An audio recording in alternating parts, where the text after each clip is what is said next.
almar'ata ing wong wadon, almar'ata ing wong wadon al ajnabiyata kang liya, al ajnabiyata kang liya, al ajnabiyata kang liya, artinya bukan mahramnya. Min ghairi hailin saking tanpa aling-aling, min ghairi hailin saking tanpa aling-aling, tanpa penghalang. Min ghairi hailin saking tanpa aling-aling. Wa massu farjil adami lan demek farjine anak Adam.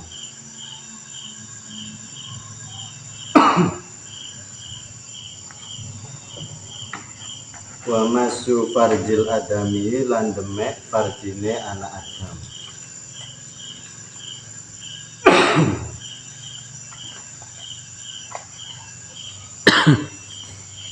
Wa massu hal bibatinil kafi kelawan jerone epe-epe. Bibatinil kafi kelawan jerone epe-epe. Epe-epe itu telapak tangan. Bibatinil kafi kelawan jerone epe-epe. Aplikasi ana non suarane dulu ana non tuh di kamera Wa massu halqati duburihi lan demek bolongan tubure adami, lan demek bolongan atau kolongan tubure al adami, kolongan tawakoh bunderan bolongan alal jadidi miturut kaul jadid, alal jadidi miturut kaul jadid.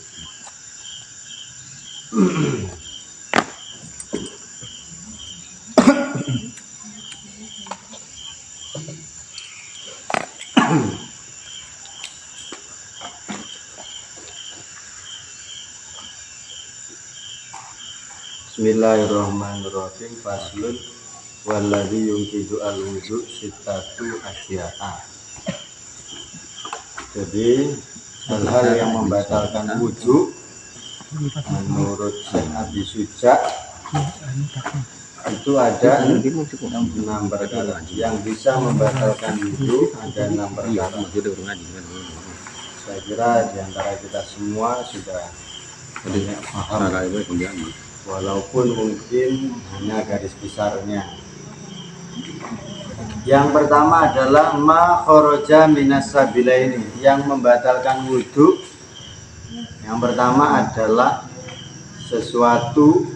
ada sesuatu yang keluar dari dua jalan, baik itu jalan depan maupun jalan belakang. Wal murad bihima, dimaksud dua jalan tersebut adalah tubul dan dubur.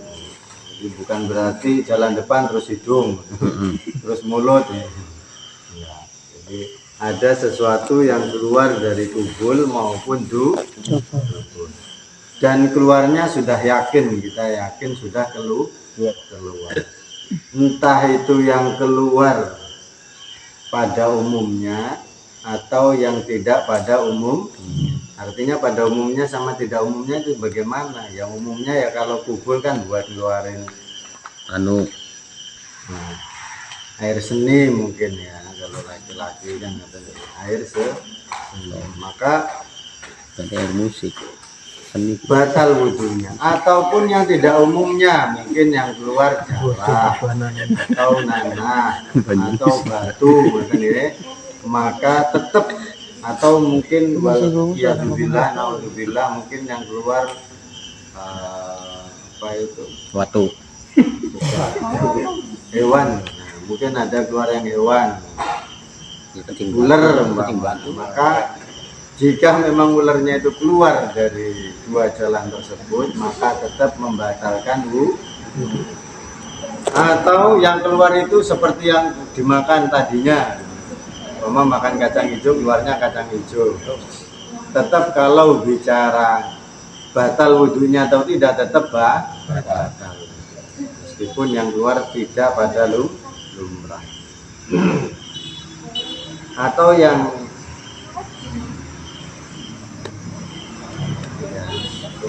baik yang pada lumrahnya maupun yang tidak pada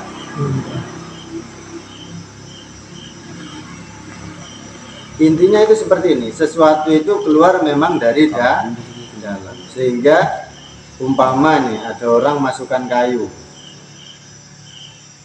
paham ya, kira-kira paham ya, ada orang masukin kayu, entah itu ke jalan depan ataupun ke jalan belakang maksudnya, maka tidak membatalkan wudhu. Artinya itu yang membatalkan itu sesuatu yang keluarnya dari dalam, memang asal muasalnya dari dalam, sehingga umpama kok ada orang masukkan kayu dari luar dimasukkan ke dalam terus dikeluarkan lagi, maka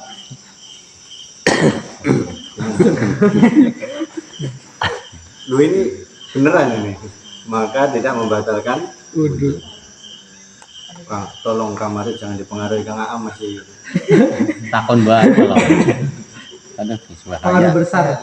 oh, ada. Berguru. Terlalu jero soalnya ini. Takon banget. Yang kedua yang membatalkan wudhu adalah wan naumu ala ghairi hayatil mutamakkin. Yang kedua yang membatalkan wudhu adalah tidur yang dalam keadaan tidak menetapkan tempat duduk atau tidak menempatkan tempat duduknya, itu maksudnya pada posisi yang tidak sesuai dengan mutamakin ini. Nah, yang dimaksud mutamakin itu apa? Gampang ciri-cirinya itu sebenarnya. Umpama di antara kita ada yang kebelet, mungkin kebelet buang angin atau kebelet buang air besar gitu ya. Kan biasanya ngoten ya. Saya kira di antara kita semua, terutama yang pernah ada mengenyam pendidikan kan ngoten ya. Mestinya kadang kan nggak mungkin dikeluarkan lagi ngaji umpama. Akhirnya dipaskan posisi duduknya biar nggak keluar. Nah, itulah seperti itulah posisi orang yang menetapkan bokongnya atau tempat duduknya. Ketika kita tidur umpama, posisi dengan posisi seperti itu maka tidak membatalkan wudhunya. Tapi kalau posisinya tidak seperti itu, mungkin tidur melumah atau tidur mengkurap apalagi, maka membatalkan wudhunya. Paham ya?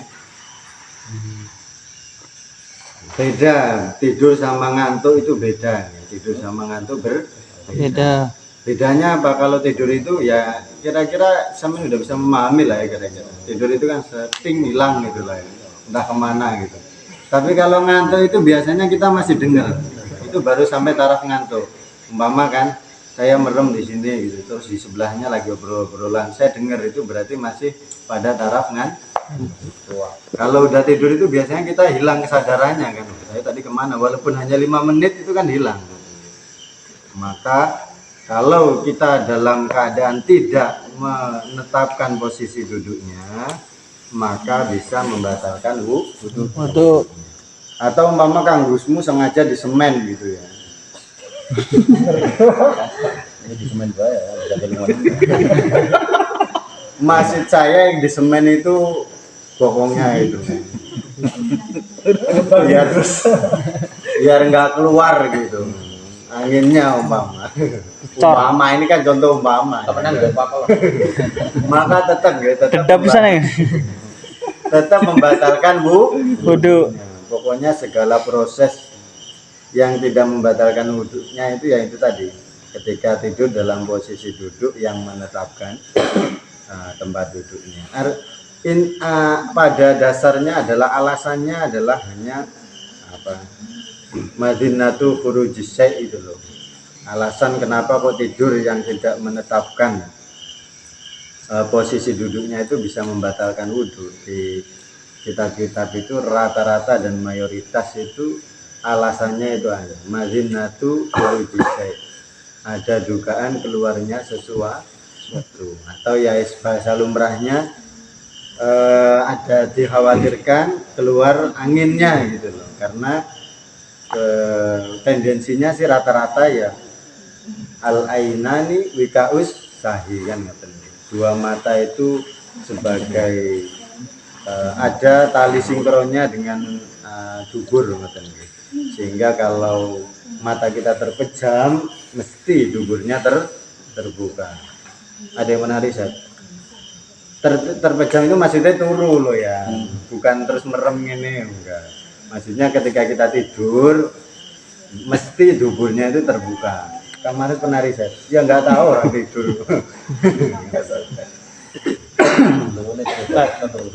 Aku tanya, untuk mengatasi kan biasanya kalau kita hari Jumat itu, umumnya para laki-laki itu ketika khutbah Jumat itu kan, saking lamanya tidak sadar gitu kan, akhirnya terlelap. Nah, gimana cara mengatasinya itu? Ini diantara caranya adalah itu, kita ketika mendengarkan khutbah terutama ya hari Jumat kan yang paling sering, bagaimana posisi duduk kita supaya sesuai dengan ini konsep menetapkan posisi duduknya. Nah, di antaranya ya diposisikan dengan bagaimana biar posisinya itu sesuai atau yang disebut dengan menetapkan posisi duduknya. Nah, cara menggambarkannya itu seperti yang saya sebutkan tadi, bahwa biasanya kalau kita kebelet kentut nggak benar kebelet kentut kan, biasanya kalau lagi belajar atau lagi apa kan kita sungkan kan tentunya kan. Nah, kadang kan kita memperbaiki duduknya biar bahasanya kamar biar masuk lagi gitu loh. Nah, ketika pada posisi seperti itu, nah itulah berarti posisi di mana kita menetapkan tempat duduknya. Sehingga ya kurang lebihnya kadang ini orang beda-beda sih masalahnya kan. Sehingga monggo diperkirakan sendiri kira-kira posisi duduk kita yang pas itu yang seperti apa yang dikategorikan menetapkan bokongnya itu tadi. Sehingga kadang kalau ada orang khutbah terus dengarkan sampai kayak gini lah, sampai ngangkat sampai ngangkat sedikit lah, itu juga sebenarnya bisa membatalkan wudhunya. Sehingga memang harus anteng ya, seperti inilah kita andaikan walaupun dulu walaupun tertidur. Cuman kadang ya namanya tidur kan susah ya Kang Alpan ya. Kadang awalnya kayak gini tapi tengah-tengahnya kayak gini atau gimana. Tapi batal. Kalau sempat keangkat seperti ini batal, apalagi kok biasanya Kang Santri dia tuh kayak gini kan gitu ya. Berarti tembok. Lah atau yang lebih aman seperti itu lah. Iya boleh lah, kenapa kan dengarkan khutbah lebih lanjut. Ya bapak itu imaman ya Pak.